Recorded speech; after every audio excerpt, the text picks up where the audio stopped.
একাদশী ব্রতের পরদিন সকালবেলা একটি নির্ধারিত সময়ের মধ্যে পালন করতে হয়।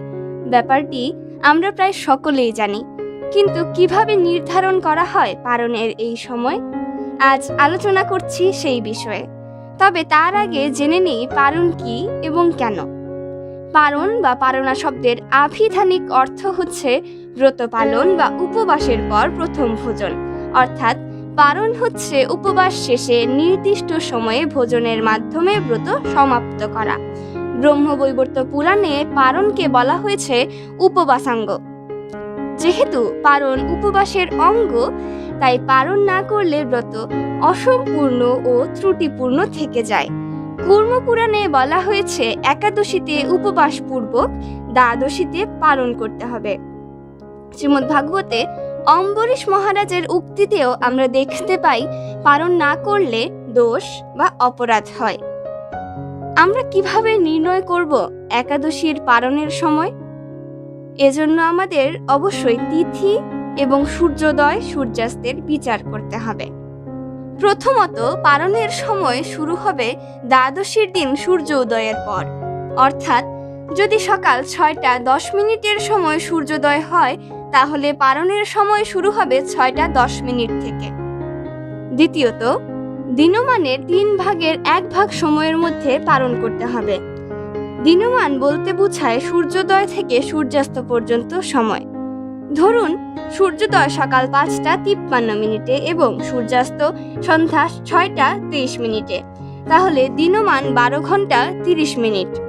এর 3 ভাগের 1 ভাগ সময় হচ্ছে 4 ঘন্টা 10 মিনিট। এই সময়টাকে সূর্যোদয়ের সময়ের সাথে যোগ করতে হবে। তাহলে পালনের সময় হচ্ছে সকাল 5:53 থেকে 10:03 পর্যন্ত। তৃতীয়ত, দ্বাদশীর মধ্যেই পালন করতে হবে। মনে করুন সূর্যোদয় 6:25 এবং ওই দিন সকাল 6:33 পর্যন্ত দ্বাদশী, পরে ত্রয়োদশী। তাহলে আমরা পালন করব 6:25 থেকে 6:33 মধ্যে। এক্ষেত্রে দিনমানের সম্পূর্ণ 1/3 সময় পর্যন্ত পালন করা যাবে না।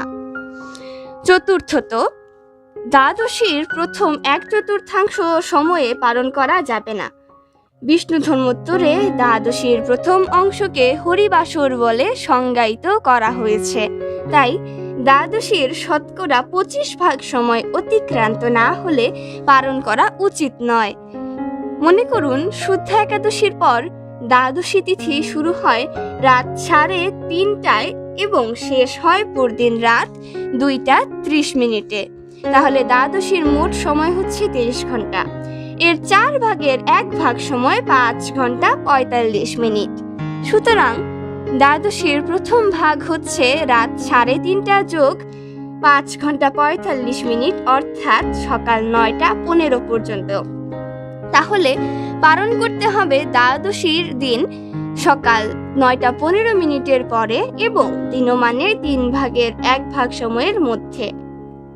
পঞ্চমত, শুদ্ধা একাদশীর পরদিন সূর্যোদয়ের পূর্বেই যদি দ্বাদশী শেষ হয়ে যায়, তবে পালন হবে ত্রয়োদশীতে সূর্যোদয়ের পর থেকে দিনমানের 1/3 মধ্যে।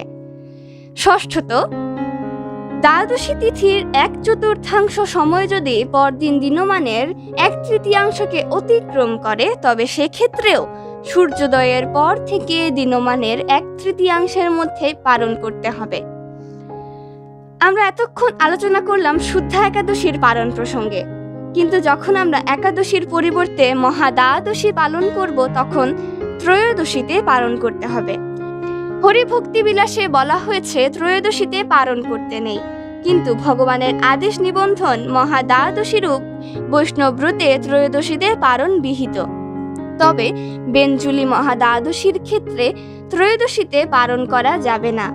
হরিভক্তি বিলাস অনুসারে এই মহাদ্বাদশী ব্রতের পালন করতে হবে উপবাসের পরদিন দ্বাদশী তিথির মধ্যে।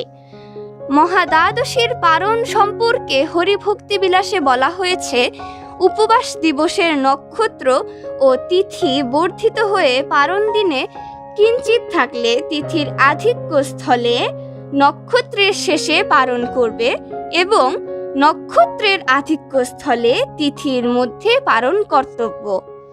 পারণ দিনে দ্বাদশী না থাকলে এবং রোহিণী ও শ্রবণা বৃদ্ধি পেলে নক্ষত্র মধ্যে পারণ করবে, আর পুনর্বসু ও পুষ্যা বৃদ্ধি পেলে তাদের অবসানে পারণ কর্তব্য।